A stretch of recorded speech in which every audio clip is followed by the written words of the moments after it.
Kubika ukuthi bahlalela ovalweni abafundi baseBizimali High School eNkandla. Lokhu kuza ngemva kokuba kudlengulwe abafundi balesikole abahlala emqashweni. Omunye-ke walabafundi useveza ukuthi abasayi nasesikoleni futhi sebeqale ne-strike. Lo mfundi uthi sebebalela ku-4 abantwana bamantombazane asebedlunguliwe. Kanti-ke futhi umsolo kuthiwa umjida wendawo nje owaziwa ngovovo. Uthisha omkhulu wakulesikole umnumzana Dumakude uthi sibe impela isimo kubafundi. Kanti-ke okubuhlungu kakhulu ukuthi lo muntu owenza lento uyaziwa ngoba wake wayenza nangaphambilini qeda wabaleka wayocasha eThekwini. Sanibonani wengane zakwethu uGodole okankomgodole umfana udaba-ke niyalwazi. Kunesimo esibucayi esikhona njengamanje esilapha ya esikoleni ekuthiwa iBizimali High School esilapha eNkandla. Kodwa ke ake ngifonele uthisha omkhulu wakhona. Ngizwe kahle ukuthi kwenzakalani ukuthi izingane zidlwengulwe, uyazi umuntu odlwengula izingane kodwa manje akukho umnyakazo wenzakalayo. Angimfoneleke nizwe lenini ukuthi uthini uthisha omkhulu uDumakude. Ake nibambe kanjalo.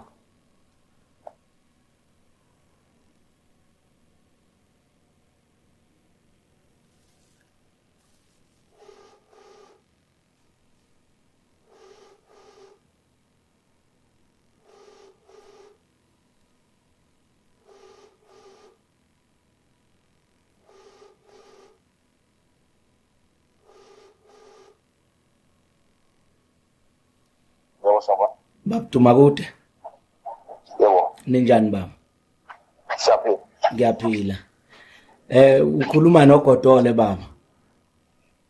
uGodole. Okay. Mazela kusizo uGodole. Yebo uye lo khulumayo ubhuti omdala. Akulungile mawongalela. Cha webhuti omdala sengithole ingcingo kaningi nje kakhulu. Manje sengizwe ngabona ukuthi hayi angifuni inamba yakho ngizame ngiyithole.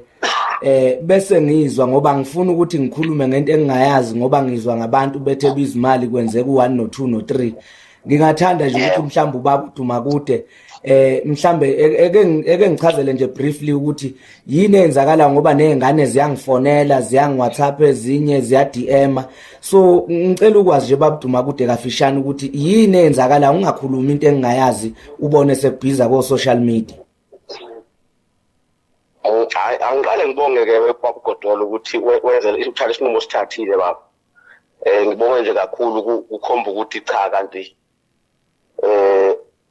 sisiphila nabantu sikolo abantu abaphilayo yabo. Yeah. Ngiyabonga nje kakhulu kulokho nje ukuthi ufonele mina indaba uyizwe from mina. Yeah. Angiqalana-ke baba kusho ukuthi sinama case okudreshwa la esikoleni kwey'ngane. Yeah. Iqiniso liqala lapha yabo. Yeah. Manje-ke into eyenza ukuthi iy'ngane kuba ngathi manje sekune-tension phakathi kwey'ngane nomphakathi. Iy'ngane zikholelwa ukuthi umuntu ozirephayo ukhona endaweni yabo. While umphakathi umuntu mawuthi uyamfuna awumtholi.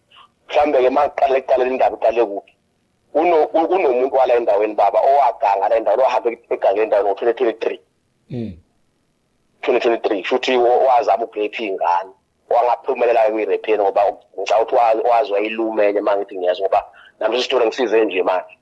Wazama ukuyiluma wabizela amaphoyisa wabanjwa waphunywa indlela aphunyulwe ngayo-ke lapha emaphoyiseni wabaleka wahamba wocasha eThekwini ngokuzwa kwami yabo. Wahamba it was 2023 uyabuya njengamanje 2024 ubengazwakala emphakathini ukuthi ubuyile kodwa nje ubuyile wedeye kuyini uselephenye ingane futhi yabo. Awu kahle. Ngenhlanhla-ke kwatholakala ukuthi lo muntu orephelwe ngane uyena. Yes. Lokho nje kwakhiye ukuthi cha uyena. Wazama umphakathi ukumfuna waze waya ngoba umuzi wakuba ukhona la eSoshana umuntu nje waziwayo ukhulele khona la eSoshana akusumuntu okhamba. Wazanya ukuthi ayofuna lo muntu loyo umphakathi wazama ukumfuna wangamthola kwabizwa meeting nenduna hayi uma wakhona wamphika yabo. Ngoba ukuthi-ke manje umphakathi-ke manje kwabizwa namaphoyisa asekhombe nakwahlala phansi njengamanje umuntu ofuna uzobe manje. Manje ine-process yokufuna kwakhe. Amakhesi okurepha ayaqhubeka yabona. Manje asaqondi ukuthi kanti lo muntu ucashe kuphi enza lento noma kusasewuyena noma sekukhona abantu manje abasebenzisa ithuba lokuthi hayi vele uzothiwa yilo muntu lo yabona. sekunaleyo confusion ukuthi kahle akusaqondakala ukuthi uyena lo muntu noma sekukhona abathatha ithuba lokuthi vele benza into ngoba bazi ukuthi kuzothiwa yilo ofunwayo yabo. So ilapho umphakathi uyamfuna awumtholi, ingane ziclaim ukuthi no ula, and ezinye zazo ziyaconfirm ukuthi ziyambona yabo. Of which asikwazi kahle kahle njengamanje ukuconfirm ukuthi mazi ukuthi siyambona zimbona ngoba uyafunwa katholakala.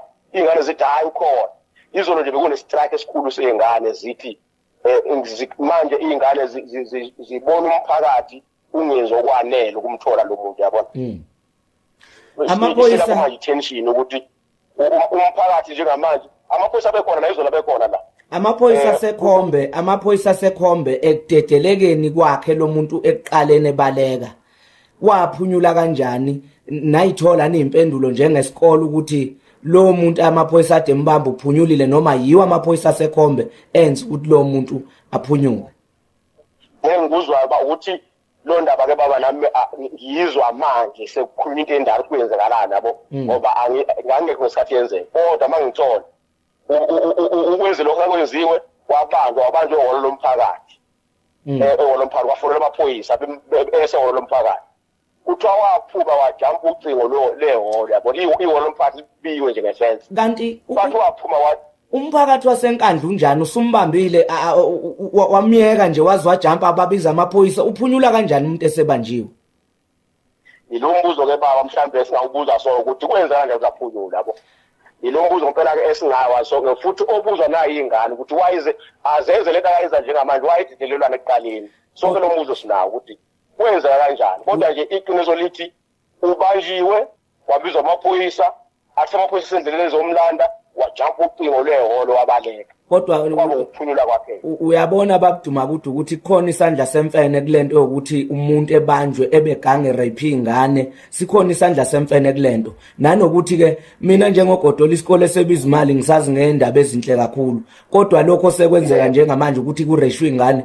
Ukureshwa nje umuntu wesifazana uba netrauma zeyofa uma kureshiwe. Why kanti lo muntu kulokhu kujikelezwa kiwale ngoba kuyakhomba ukuthi lo muntu lo uyaziwa enukhona nengikhola ukuthi mhlambe umphakathi uyamesaba. Amaphoyisa ke wona angazi ukuthi kungane enza ngalendlela amaphoyisa asekhombe. Cha noma ngifisa nje ukucacisa ukuthi on our side as a school akakahle kahle ngaphela asikho sure ukuthi kwenzakalani ngoba ukhona noma akekho kodwa futhi noma ekhona ngingakubuka mina njengoduba ukuthi hayi noma ngabe ukhona kodwa isikhona esinye isandla manje yabona. Sekukhona ukuthatha advantage ngoba lo esithike babukhona ingane nje igcina ukureshwa ireshwe ngo4 la ihlala khona ithi toilet yabona. Awu mama wayicabanga nje nawe lento uyithi okay lo muntu ukubhathela ibhathe khona right, kodwa manje ingane nje isuka lemkhahlweni nayo iyo itoilet useyibone ekukanti ubekuphi lo muntu ubeyibone ekuphi yena lesikhathi ingane iphuma etoilet ube botse kuphi azayibona iphuma etoilet yabona. Kunembuzo enjalo ukuthi okay noma ke as much as whether ukhona entoshane ubhacile noma uyele eThekwini wherever, kodwa ilithi gama mina nje ngiyakubuka sesikhona esinye isandla lana yabona. Sesikhona esinye isandla sezikhona ezinye inhloso zokuthi stabilize isikole yabona. Cha ngoba angifuni ukucontest ukuthi ngithi akekho entoshane, angifuni ukusho njalo. At the same time futhi angifuni ukuthi ukhona ngoba angazi ingane ziyathinyema ukuthi hayi ukhona umphakathi uyamfuna uthi awumtholi yabona. Ingane nje besha umuzwa kubo ngamatshe zithi uyena ukhona ufihliwe and stuff yabona. So nje kunaleso simo esikanjalo asiteli kahle baba ngifuna ukuqamba mama asiteli nje kahle qobo Duma kude isimo nje phela siyibi. Ngiyabonga Duma kude, ngiyabonga kakhulu, kodwa ke nami ngizoke ngizama ukuthi ngithinte abakhona ngoba mina ngila emkhontweni ngibhalanse khona. Mhlambe sibone ukuthi iluphi usizo nababangaqhamuka nalo njengomkhonto njengoba umkhonto phela ulwela nje umuntu omnyama. So kufanele ukuthi izingane ziyolwelwa, akukwazi ukuthi ngingabulawa ikusasa lezingane ngoba ukubulawa kwekusasa le South Africa lokho kwenzakalayo lapha ebizimali uma kureshwe ingane. Hayi ngiyabonga njengamanje baba into ebengikhala mina ke nje ukuthi akabambeke phela lo muntu ukuze sibone ukuthi kuyaqhubeka yini ngoba njengamanje mina into engiyibonayo as long as engakabanjwa whoever obona ithuba lokuvepha ingane uzoyivepha ngoba egameni lokuthi hayi yilo vele ofunwayo yabo manje sekunento manje obona ukuthi hayi sizokhishwa lana ukutholakala kwalomuntu abanjwe sibone ukuthi usaqhubeka yini mhlambe isekhona into eyenzakalayo emva kokubanjwa kwakhe yabo kodwa kwamanje njengamanje sine meeting yabazali bonke ingane zalana ke siphethe ingane esuka cishe KZN yonke sibiza special meeting izolo. Sanibonani wengane zakwethu uGodole okankomgodole umfana udabake niyalwazi umphakathi wasenkandla kusasa lokho kusayo sizobe sikhona lapha eBizimali High School sizobe sikhona ngizobe ngingahambike ngedwa ngizobe ngihamba noHonorable Madlala uKhayelihle Madlala olapha eParliament